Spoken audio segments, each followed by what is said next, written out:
utility rate data, and then it'll calculate all this. A lead comparison, for example, is done by fuel cost. You compare the fuel cost savings as opposed to energy savings. In addition to that, you also have the option of doing user-defined reports. Generally, there's a list of variables that you can select, and so often if you are looking at a particular aspect of the building, so you might want to see how much energy am I getting out of my heat recovery device on my exhaust air, how much light, how much reheat energy is being used in such and such a zone at such and such a time, and that might tell you why my electric heat is so high. If I'm getting a lot of electric heat during the summer, well, I've got a controls issue, and this might be a way to debug that.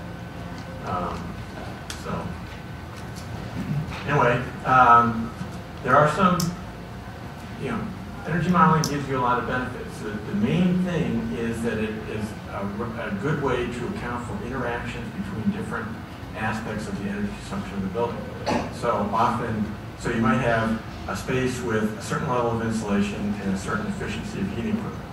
If you increase the level of insulation, you'll reduce the heating load, and you'll save energy out of your furnace just because the load is smaller.